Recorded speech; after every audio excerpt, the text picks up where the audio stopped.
Hey guys, क्या हाल चाल हैं आप सभी के। स्वागत है आप सभी का USBRL प्रोजेक्ट की अपडेट में। आज की वीडियो में मैं आपको USBRL प्रोजेक्ट की टनल T1 की अपडेट देने जा रहा हूं।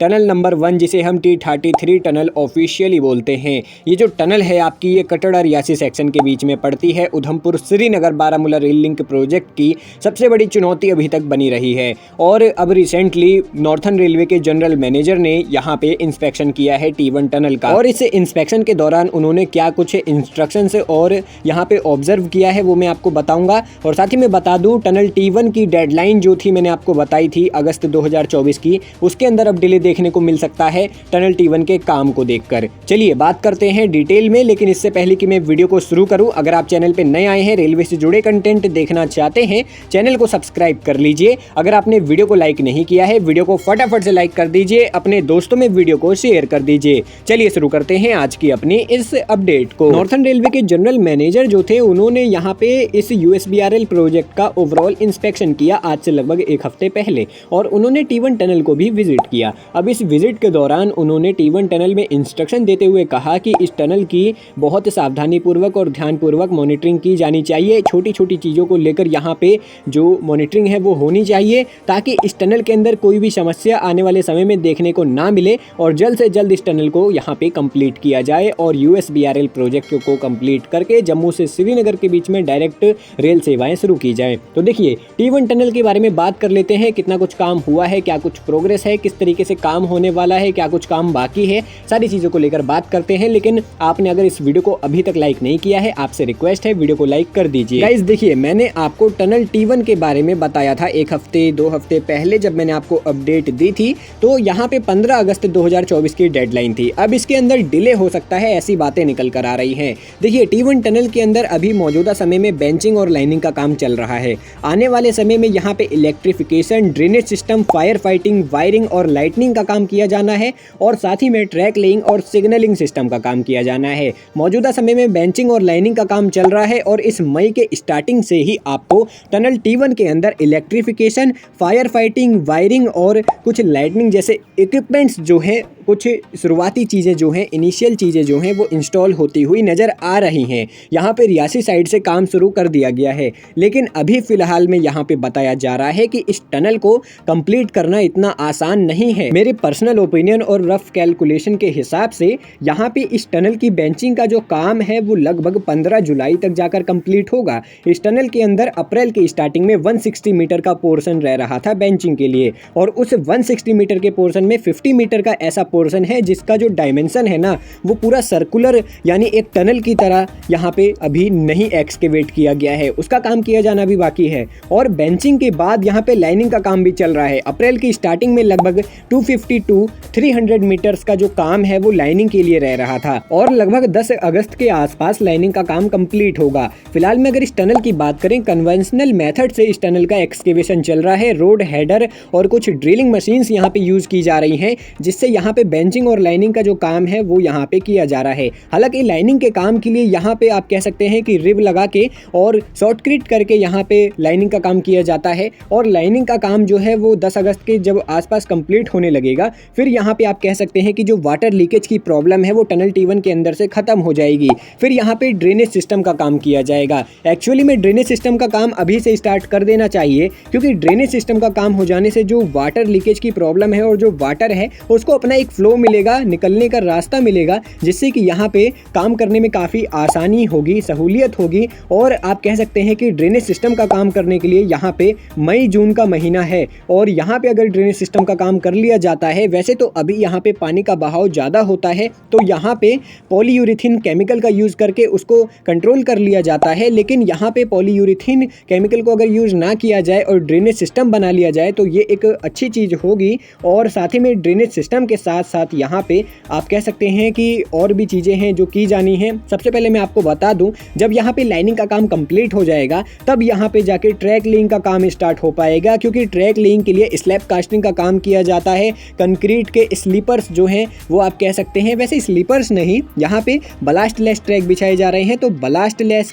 ट्रैक के लिए जो स्ट्रक्चर तैयार किया जाता है उसको यहाँ पे तभी बनाया जाएगा जब वाटर लीकेज की प्रॉब्लम कम हो पाएगी। फिर उसके बाद यहाँ पे आप कह सकते हैं सिग्नलिंग सिस्टम का काम किया जाएगा। और मौजूदा समय में इलेक्ट्रिफिकेशन का काम स्टार्ट हो गया है और साथ ही में ड्रेनेज का काम अभी किया जाना है, फायर फाइटिंग और वायरिंग का, और साथ ही में लाइटनिंग का आपको थोड़ा बहुत काम होता हुआ नजर आएगा, जिसके लिए यहाँ पे कुछ माइनर चीजें हैं जो कि इंस्टॉल करनी शुरू हो चुकी हैं। और अगर मैं आपको ऑफिशियल डाटा के अकॉर्डिंग बताऊं कि यहाँ पे कितना काम कितने दिनों में हो सकता है, भारतीय रेलवे किस तरीके से प्लानिंग लेकर चल रहा है, तो देखिए यहाँ पे ऑफिशियल डाटा के अकॉर्डिंग यहाँ पे पर किलोमीटर के ट्रैक्स डालने के लिए हमें पर मंथ की जरूरत होती है। ट्रैक लिंक का काम 1 महीने में 1 किलोमीटर ही हो सकता है और दूसरी तरफ इलेक्ट्रिफिकेशन का काम 1 महीने में 1 किलोमीटर ही हो सकता है। और ऐसे में यहाँ पे टनल पड़ जा रही है। T1 टनल के अंदर यहाँ पे 3.2 किलोमीटर की लेंथ आपको देखने को मिलती है। अब 3.2 किलोमीटर के इस अलाइनमेंट में यहाँ पे बलास्ट लेस ट्रैक बिछाए जाने हैं और यहाँ पे साफ साफ लिखा भी हुआ है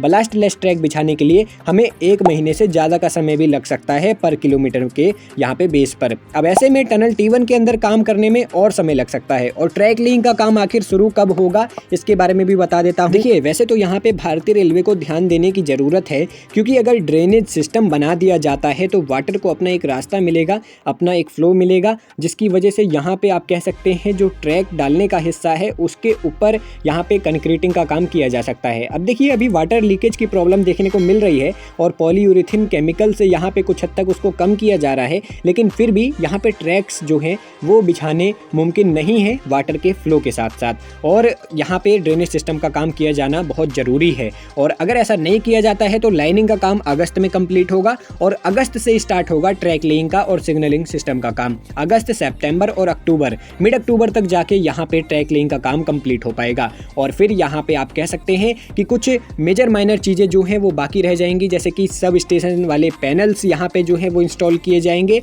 और भी अदर इक्विपमेंट्स हैं, लाइटनिंग वगैरह भी हो सकता है कि बाद में इंस्टॉल की जाए। अब ऐसे में यहाँ पे पूरा अक्टूबर बीत जाएगा और फिर यहाँ पे स्टार्ट होगा आप कह सकते हैं टनल T1 के अंदर CRS वगैरह। जी, टनल T1 के कंप्लीट हो जाने के बाद यहाँ पे कमिश्नर रेलवे सेफ्टी के इंस्पेक्शंस होंगे, ट्रायल्स वगैरह कंडक्ट किए जाएंगे और उसके बाद यहाँ पे आपको ये पूरा प्रोजेक्ट जो है वो कंप्लीट होता हुआ नजर आएगा और फिर यहाँ पे जम्मू से श्रीनगर के बीच में डायरेक्ट ट्रेनें चलती हुई नजर आएंगी। ये पूरा माइंड मैप है जो कि मैंने तैयार किया और अपनी कम्युनिटी में डिस्कस करके मैंने सोचा आपके साथ शेयर किया जाए। और बाकी आपको ये कैसा लगा, आपको ये वीडियो कैसी लगी, कमेंट करके जरूर से बताइएगा। और भी कुछ जानकारियां मैं आपको देते चलूं। देखिए जो यहाँ पे डेडलाइन की चीज़ें होती हैं वो कभी भी रेलवे अपनी तरफ से शेयर नहीं करता है। शुरुआती दिनों में यहाँ पे डेडलाइन वगैरह जो है वो यहाँ पे एक्सपेक्टेड दी जाती हैं, लेकिन जब यहाँ पे डेडलाइन फेलियर बार बार देखने को मिलता है तो रेलवे अपना नाम खराब नहीं करना चाहेगा। ऐसे में जो ग्रुप्स होते हैं, जो यहाँ पे काम कर रहे वर्कर्स होते हैं, उनसे हमें डेडलाइन के बारे में या फिर यूँ कहें कि इस टनल को कब तक कंप्लीट किया जाना है, ऐसी कुछ चीज़ें हमें पता चलती हैं। जैसा कि यहाँ पे बोर्ड में आप लोगों ने देखा, लिखा ही हुआ है कि यहाँ पे 15 अगस्त 2024 की डेडलाइन है। अब यहाँ पे गाइज जो चीज़ें हैं वो अलग अलग इन्फ्लुएंसर से हम तक पहुँचती हैं और कहीं सुनी बातें जो हैं वही आपको भी बताई जाती हैं। अब ऐसे में भारतीय रेलवे की तरफ से कोई डेडलाइन निकल कर नहीं आई है। ये वीडियो भी मैंने अपने ओपिनियन बेस्ड पर बनाई थी और यहाँ पे जो भी चीज़ें मैंने आपको बताई हैं वो ऑफिशियल डाटा के अकॉर्डिंग बताई हैं। देखिए बेंचिंग का काम, लाइनिंग का काम, ये फर्स्ट और सेकंड स्टेप है। स्टेप 3 में यहाँ पे इलेक्ट्रिफिकेशन का काम शुरू कर दिया गया है। स्टेप 4 में ड्रेनेज सिस्टम का काम, फायर फाइटिंग, वायरिंग, लाइटनिंग का काम किया जाना है। स्टेप 5 में यहाँ पे ट्रैक लेइंग और सिग्नलिंग सिस्टम का काम किया जाना है। अब ये सभी काम जो हैं वो किस तरीके से किए जाने हैं, कौन सा काम करने में कितना समय लगता है, वो भी मैंने आपको कैलकुलेशन करके बताया है और आप भी ये कैलकुलेशन देख सकते हैं कि किस तरीके से प्रोग्रेस टनल T1 की चल रही है। बाकी आपकी क्या राय है कमेंट करके ज़रूर से बताइए। आपको ये वीडियो कैसी लगी कमेंट करके ज़रूर से बताइएगा। और इस टनल को हॉर्स शू क्रॉस सेक्शन का शेप दिया गया है, तो इसके अंदर ज़्यादा आप कह सकते हैं कि स्पेस नहीं है, तो एक साथ 2-3 काम जो है वो देखना मुश्किल है भारतीय रेलवे के लिए। अब ऐसे में काम तो इस टनल के अंदर रेगुलर चल ही रहा है, काफ़ी ज़्यादा सावधानी पूर्वक काम किया जा रहा है। मेन बाउंड्री थ्रस्ट के हिस्से से होकर ये टनल गुजर रही है,